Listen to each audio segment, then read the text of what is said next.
Halo sahabat HI, selamat datang di podcast Hubungan Internasional. Podcast ini dikelola oleh Departemen Ilmu Hubungan Internasional, Fakultas Ilmu Sosial dan Ilmu Politik, Universitas Gadjah Mada. Hari ini saya Marwa bersama Dr. Maharani Hapsari, dosen dari Departemen Ilmu Hubungan Internasional.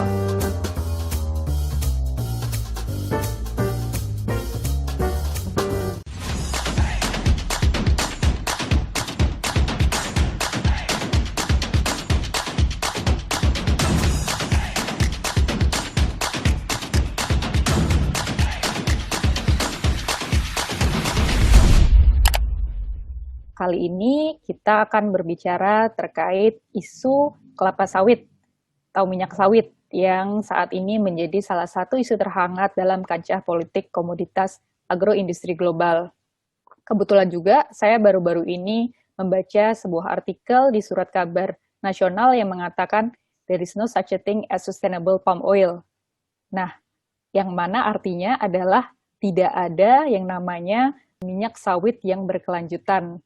Klaim sawit yang merusak lingkungan ini memang sering kita dengar dalam diskusi global, apalagi oleh negara-negara importir minyak sawit. Seperti Uni Eropa yang kemudian menjadikan narasi ini justifikasi untuk kebijakan-kebijakan yang membatasi impor sawit. Nah, tapi kan makin ke sini kita sadari bahwa isu sawit ini sebenarnya bukan semata-mata isu lingkungan saja, tetapi juga mencakupi isu perdagangan dan mata pencaharian, khususnya bagi negara-negara produsen, terutama seperti Indonesia dan Malaysia.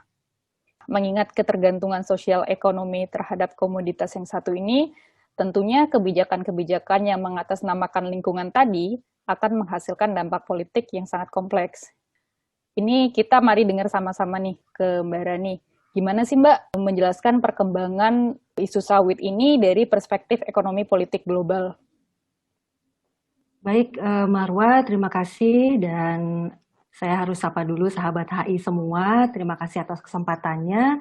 Saya kira memang kalau kita bicara mengenai debat minyak sawit ini satu hal yang cukup rumit ya. Tadi Marwa sudah menyinggung bahwa ada ulasan nih di media massa soal there is no such a thing like sustainable palm oil gitu ya, yang justru ini adalah saya kira sebuah titik tolak yang menarik untuk kita melihat debat itu sendiri gitu. Ada yang bilang minyak sawit itu tidak sustainable, tapi tentunya negara-negara produsen minyak sawit ingin bilang bahwa tidak benar gitu ya. Minyak sawit yang kami produksi ini justru sustainable karena kami bisa memberikan penghidupan yang layak bagi sekian banyak orang yang tergantung pada rantai pasok gitu ya. Kalau kita lihat sektor sawit merupakan sektor agroekstraktif yang sangat strategis bagi ekonomi negara-negara berkembang, dan negara-negara berkembang ini kan notabene menghadapi banyak aspek kerentanan politik ya. Bukan hanya kontribusi ekonomi yang penting saja, tapi kalau kita lihat industri sawit ini memang bisa memberikan posisi tawar politik yang penting bagi negara-negara produsen, terutama bagi negara-negara yang besar-besar seperti Indonesia dan Malaysia gitu. Nah, kalau kita lihat karakteristik dari industri sawit ini menarik ya. Mungkin nggak banyak yang tahu kalau pohon sawit ini hanya bisa tumbuh dengan subur di wilayah Khatulistiwa gitu. Sehingga kalau kita bicara perkembangan industrinya akan sangat terkait dengan struktur masyarakat yang cukup spesifik. Nah, ini menjadi karakteristik yang unik dari industri sawit, dan kebetulan kalau kita lihat ekuator itu banyak negara-negara yang miskin ya di situ ya, dan berkembang gitu. Nah, Indonesia dan Malaysia ini sejauh ini memiliki kelimpahan sumber daya yang luar biasa gitu ya, terutama dalam bentuk lahan untuk menanam sawit sampai ke skala yang bisa dikatakan sangat spektakuler. Kita bicara soal jutaan hektar yang dikonversi menjadi perkebunan sawit gitu ya. Selain itu juga kalau kita lihat dari ketersediaan pekerja, ini sangat melimpah juga. Dan upah buruh untuk ukuran kompetisi internasional itu dianggap sangat memadai gitu. Lalu output produksi dari industri ini juga membuat pemerintah di negara-negara produsen selalu memiliki insentif ekonomi untuk memperluas ekspansi. Untuk Indonesia sendiri kelihatan sekali itu dari data statistik perluasan lahan sejak tahun 1980-an. Sampai setidaknya moratorium dicanangkan oleh Indonesia gitu ya, untuk tidak lagi melakukan konversi lahan untuk pembukaan perkebunan sawit baru gitu ya. Pemerintah juga mendorong investasi finansial dan juga mendorong riset dan pengembangan untuk memajukan industri ini. Dan kalau kita bicara luas lahan, Indonesia itu sekarang sedang mengelola 15 juta hektar lahan produktif, sementara kalau Malaysia itu sekitar 6 juta hektar.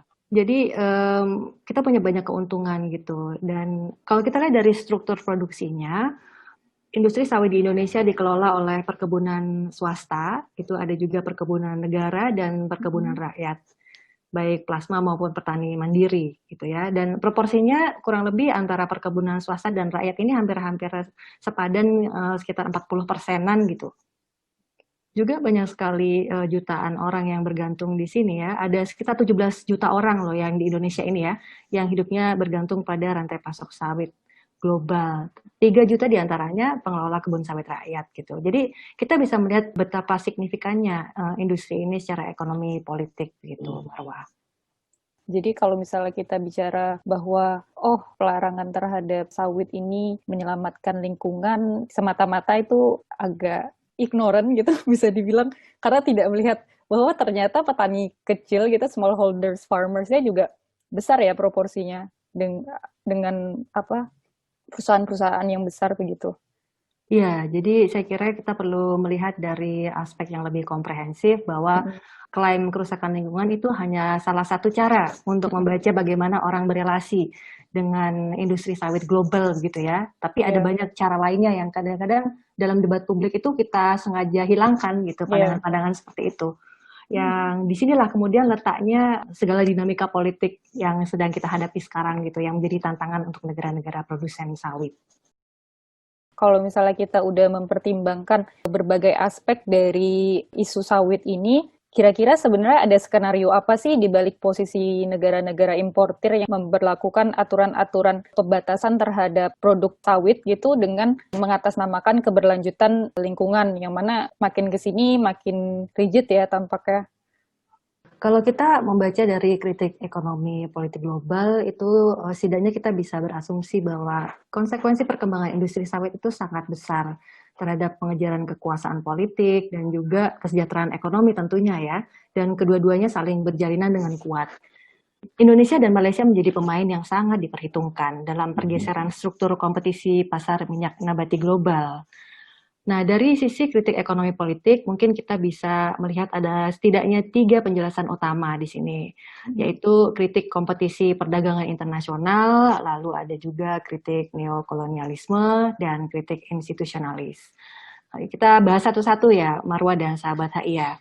Yo. Jadi kita mulai dulu dari yang pertama, kritik kompetisi ekonomi internasional. Nah, kritik ini membaca fenomena debat minyak sawit berkelanjutan sebagai bagian dari kontestasi kuasa memperebutkan pasar komoditas. Nah, kita bicara mengenai politik kompetisi agroindustri global yang melibatkan produsen minyak nabati di negara berkembang maupun di negara-negara maju. Jadi di sini ada persaingan pasar ya. Produsen minyak sawit di satu sisi notabene banyak mewakili kepentingan negara-negara berkembang. Di sisi lain ada juga produsen minyak kedelai, rapeseed, dan bunga matahari yang saling bersaing merebutkan porsi supply untuk feedstock biodiesel di Uni Eropa.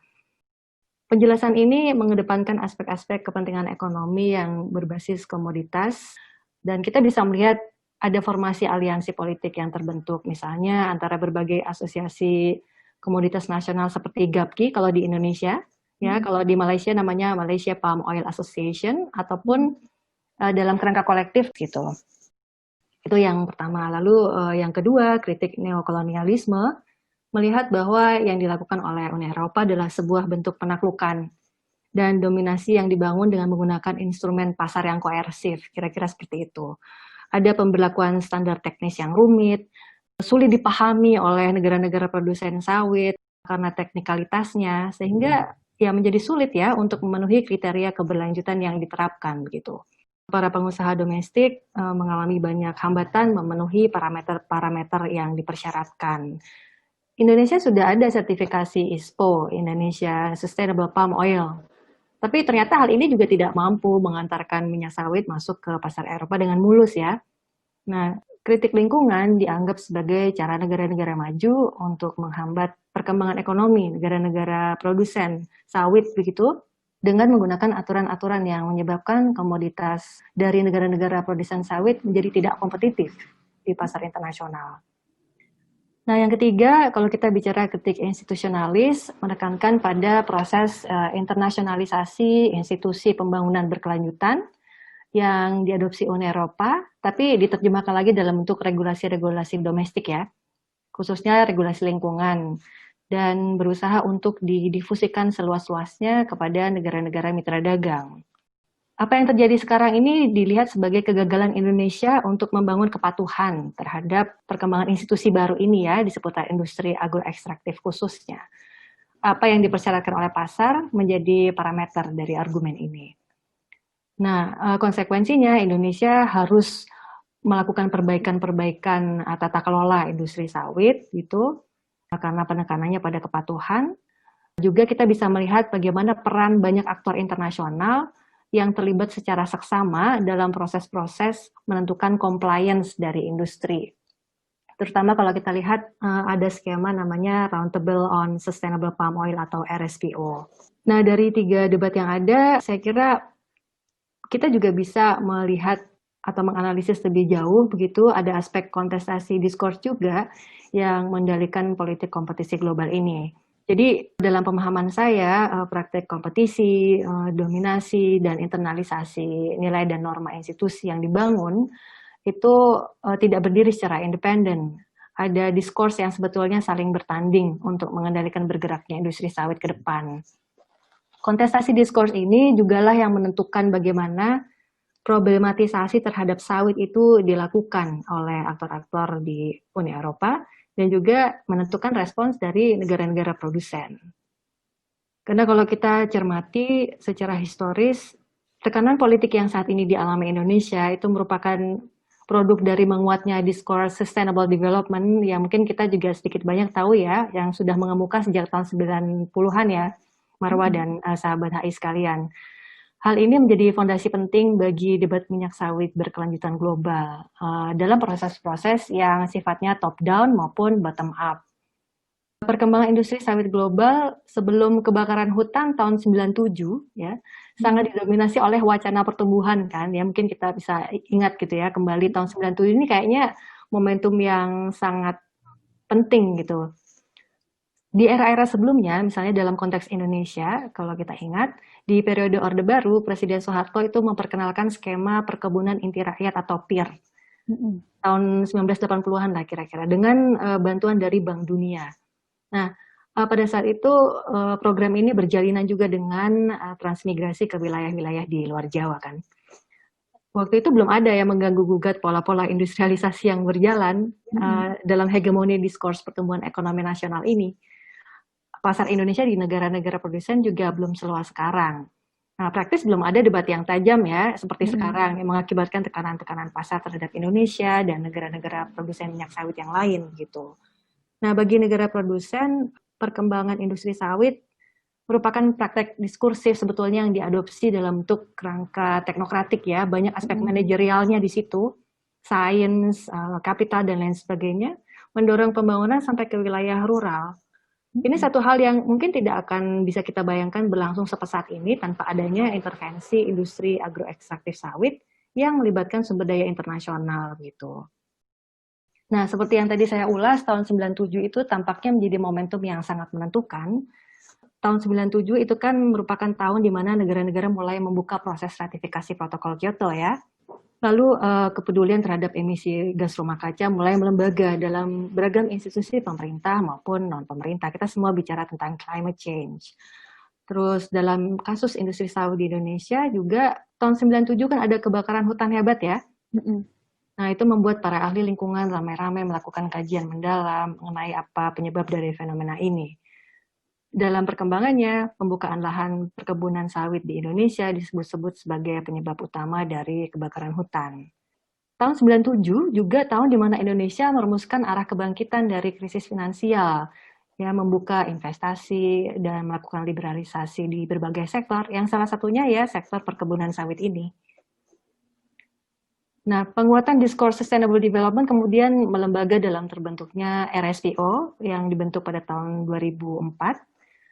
Di sini melibatkan organisasi lingkungan internasional yang besar-besar gitu yang memiliki kapasitas mobilisasi pengetahuan yang sangat masif. Mereka juga memiliki akses terhadap teknologi modern sehingga mereka bisa melakukan kajian-kajian riset, memahami proses-proses sosioekologis yang ada di negara-negara produsen sawit begitu ya, melihat bagaimana implikasinya secara global. Lalu melalui lobby-lobby yang dilakukan, organisasi-organisasi ini berhasil mendorong aktor-aktor di sepanjang rantai pasok minyak sawit untuk menyepakati sejumlah prinsip dan kriteria yang menjadi landasan bagi komitmen industri untuk minyak sawit berkelanjutan. Kalau di Uni Eropa sendiri, tahun 2009 Uni Eropa menerbitkan Renewable Energy Directive yang pertama, yang mendorong penggunaan biodiesel di sektor transportasi untuk mendorong ekonomi yang netral karbon begitu. Hal ini diikuti dengan sejumlah pertanyaan dari para aktivis lingkungan ya. Nanti bagaimana nih kalau misalnya kita menggunakan feedstock dari minyak nabati untuk keperluan energi, nanti bersaing pula dengan pangan dan lain sebagainya. Tapi yang jelas fokus pada emisi gas rumah kaca menjadi concern yang sangat penting di situ. Nah, dalam kelanjutannya perdebatan menjadi semakin tajam. Tahun-tahun berikutnya pembukaan lahan kan berlangsung makin kencang karena ada insentif pasar ya. Dan pada saat yang sama juga kita selalu mendapat kecaman, apalagi hampir setiap tahun Indonesia selalu mengalami kebakaran hutan gitu ya, dengan segala problematikanya. Nah, yang belakangan ini tahun 2018 Uni Eropa menerbitkan lagi Renewable Energy Directive yang kedua, ini revisi terhadap yang pertama.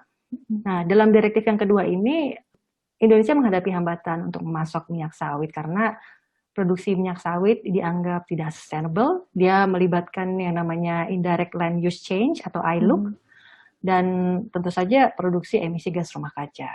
Jadi penguatan diskurs keberlanjutan lingkungan menjadi semakin signifikan dalam mengendalikan relasi Indonesia dengan aktor-aktor dalam rantai pasok internasionalnya. Gitu, Marwa dan sahabat HI.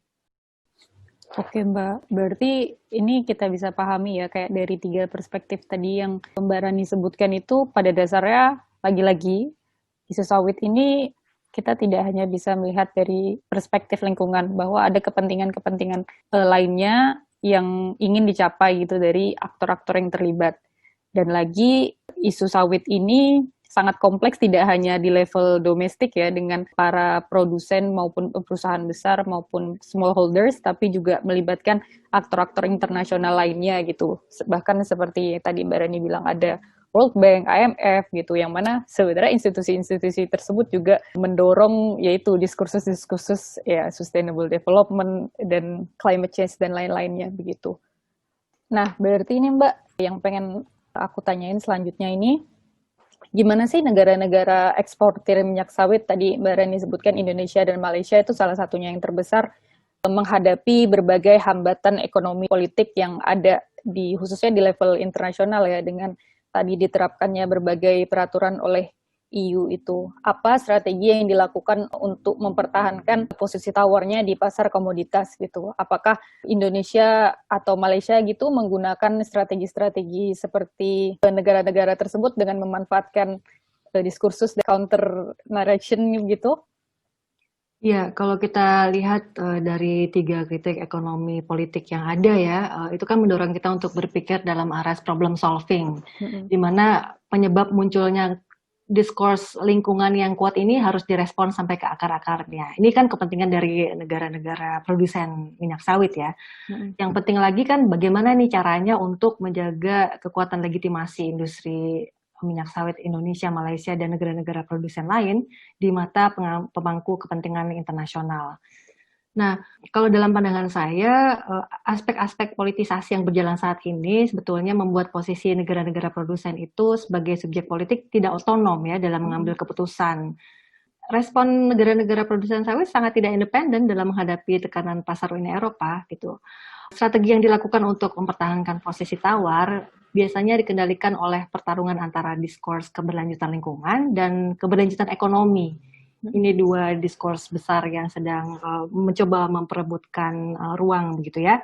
Dalam proses ini terbentuk aliansi-aliansi yang sifatnya taktikal, yang mungkin tidak bisa selalu terbaca ya kalau kita hanya melihat responsnya secara biner gitu ya, ataupun kita melihat ini semata-mata kepatuhan ataupun ketidakpatuhan gitu. Nah, meskipun Indonesia dan Malaysia misalnya bersaing memperebutkan pasar, tapi menariknya keduanya perlu bekerja sama nih, membangun front pembelaan terhadap industri sawit nasionalnya, begitu. Lalu produsen minyak nabati di Eropa juga akan mengalami keterbelahan sebetulnya dalam posisinya. Karena meskipun mereka sedang disiplinkan oleh aturan-aturan lingkungan Uni Eropa, mereka juga sangat dipengaruhi oleh diskurs daya saing kan, yang menempatkan minyak sawit Indonesia sebagai komoditas potensial untuk mengisi ceruk industri biodiesel di sana. Jadi cari harga yang murah begitu. Baik Indonesia maupun Malaysia sejauh ini menempuh strategi unilateral maupun kolektif dalam proses menata arah industri sawitnya. Alih-alih semata-mata didisiplinkan oleh diskurs keberlanjutan lingkungan, negara produsen sawit selalu berupaya untuk merefleksikan pilihan politiknya sebetulnya dalam dinamika diskursif yang berkembang ini. Indonesia mengeluarkan moratorium konversi lahan untuk merespons tadi ide-ide mengenai keberlanjutan lingkungan. Indonesia juga melayangkan gugatan ke WTO belakangan ini ya, dalam konteks diskurs perdagangan bebas yang menolak praktek-praktek diskriminatif dalam relasi perdagangan komoditas.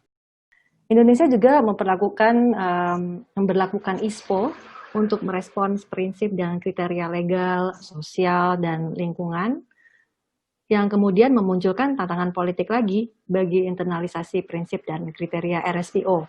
Jadi ada pergulatan juga antara ISPO dan RSPO ini. Gitu. GAPKI itu mundur ya, GAPKI mundur dari RSPO dan hal ini bisa dibaca sebagai sebuah strategi melawan hegemoni RSPO sebagai skema yang diinisiasi oleh sektor privat begitu. Nah, apa yang dilakukan oleh Indonesia dan Malaysia itu bisa dilihat dalam konteks memperkuat klaim pemerintah terhadap kelola industrinya, alih-alih menjadi subjek yang semata-mata dikendalikan oleh rezim RSPO ini, ataupun oleh rezim yang berlaku di Uni Eropa. Nah, dinamika diskursif yang menyertai debat minyak sawit berkelanjutan, oleh karenanya menciptakan ruang-ruang politik baru sebetulnya bagi aktor-aktor yang mempraktekannya untuk membangun legitimasi, dan juga otoritas politik yang kuat, sehingga argumentasi terkait keberlanjutan dari minyak sawit ini dapat diterima begitu meskipun dengan berbagai macam tantangan ya. Sejauh ini dengan strategi yang udah dilakukan oleh negara-negara eksportir minyak sawit dan tadi Mbak Rani bilang perlu adanya untuk membangun aliansi ya dengan Malaysia gitu untuk di ranah global memperjuangkan komoditas sawit sebagai komoditas global south lah gitu. Nah, ini apa nih pembelajaran yang bisa kita ambil dari debat minyak sawit berkelanjutan ini? Kalau misalnya kita melihat konteks yang lebih luas gitu, gimana negara-negara selatan itu mengelola komoditas agroindustrinya dengan mempertimbangkan relasi kuasa yang timpang di level global itu antara negara-negara selatan ini dan negara-negara tujuan pasar gitu seperti Uni Eropa misalnya. Iya, jadi Marwa dan sahabat HI sekalian, debat sawit berkelanjutan memberikan pelajaran pada kita tentang betapa pentingnya ya kajian-kajian yang lebih mendalam untuk memahami aspek-aspek diskursif yang mengendalikan transformasi industri sawit global ini. Dan juga kita bisa bicara pengalaman dari komoditas-komoditas agroekstraktif yang lain ya, bukan hanya sawit ya, kakao, terus kayu, dan lain sebagainya gitu. Kita menjadi lebih paham bahwa proses ini selalu syarat dengan relasi kuasa. Tapi ada banyak ragam bentuk relasi kuasa yang kadang-kadang kita simplifikasi untuk keperluan penyederhanaan analisis maupun untuk kepentingan efisiensi perumusan kebijakan. Nah, ini yang saya kira tugas dari akademisi untuk membongkar kira-kira kerumitan ini. Lalu negara-negara produsen juga perlu secara kritis memahami bahwa di balik tekanan dan klaim lingkungan yang dibangun oleh aktor-aktor yang mencoba kiranya untuk mentransformasi industri ini, ada kontestasi diskursif yang menentukan sistematika relasi kuasa yang berjalan gitu. Hal ini juga memberikan peluang untuk menjajaki dari mana sebetulnya datangnya relasi kuasa ini begitu. Dan bagaimana dia bisa menentukan posisi subjek-subjek ekonomi politik global. Lalu juga tekanan-tekanan struktural yang dihadapi itu saya kira perlu kita baca sebagai sebuah peluang transformatif yang diterjemahkan dalam agenda-agenda kajian hubungan internasional, khususnya bagi para peminat analisis ekonomi politik kritis kekinian gitu ya. Kalau kita bicara implikasi ekonomi politik, debat minyak sawit berkelanjutan ini tidak selalu menempatkan negara-negara produsen dalam posisi yang lemah. Meskipun ada tekanan yang kuat dan aturan-aturan yang berusaha untuk mendisiplinkan Indonesia begitu sebagai pemain yang signifikan, tapi selalu ada ruang-ruang agensi yang memungkinkan mobilisasi politik yang memadai begitu ya. Ketimpangan juga perlu kita ungkap sebagai sebuah produk relasi politik yang tidak deterministik, tapi selalu memberikan peluang bagi negara-negara produsen untuk merefleksikan bagaimana akan mengambil arah untuk mengendalikan debat minyak sawit berkelanjutan ini. Saya kira demikian Marwa dan sahabat HI sekalian. Oke, baik Mbak Rani. Nah, sekalian Mbak Rani tadi udah share berbagai poin ya yang bisa dijadikan pelajaran untuk negara-negara produsen sawit. Saya juga nih sebagai salah satu pendengar dan host saat ini pengen meng-highlight dua hal begitu dalam diskusi kita kali ini. Yang pertama adalah untuk berhati-hati dalam memahami isu sawit ini dengan mengambil pemahaman yang lebih komprehensif begitu. Karena sejauh ini perdebatan sawit seperti yang telah kita bahas cenderung mengoversimplifikasi kompleksitas yang ada gitu. Padahal isu sawit berkelanjutan ini tidak terlepas dari ketimpangan relasi kuasa secara politik, ekonomi, dan sosial yang telah dibentuk dari proses historis yang panjang. Hingga saat ini menempatkan negara-negara produsen sawit seperti Indonesia dan Malaysia dalam posisi yang tricky. Tetapi yang kemudian menjadi poin kedua yang menurut saya penting untuk di-highlight, layaknya sebuah koin di balik tantangan yang ada tentunya ada juga peluang. Struktur yang menempatkan Indonesia dan negara produsen sawit lainnya dalam posisi yang tricky ini juga memberikan ruang-ruang mobilisasi yang bisa dimanfaatkan untuk memperbaiki posisi tawarnya dalam tata kelola sawit global. Kenapa kemudian poin ini penting? Karena tadi ketika kita melihat ketimpangan relasi kuasa dan menyadari bahwa banyak tekanan dan tantangan yang harus dihadapi oleh negara-negara produsen sawit ini seperti Indonesia, cenderung bagi saya pribadi itu agak discouraging begitu. Tapi kalau misalnya kita sadari bahwa sebenarnya selalu ada gitu di balik tantangan tentunya selalu ada kesempatan yang bisa dimanfaatkan. Jadi ini an optimistic end to our discussion today. Jadi seperti hal ini juga mengingatkan saya kepada satu kalimat quotes gitu dari Karl Marx yang pernah bilang bahwa men make their own history, even though not that as they please. Yang artinya, meskipun terdapat struktur yang membatasi, manusia memiliki kapasitas agensi dalam membentuk relasi kuasa yang ada. Nah, dengan menyadari kondisi struktural dan kapasitas agensi tersebut, sahabat-sahabat HI juga bisa berkontribusi untuk membentuk tata kelola sawit yang tidak hanya berkelanjutan, tetapi juga adil di berbagai level, lokal, nasional, maupun global. Jadi itu sekian mengakhiri diskusi kita kali ini.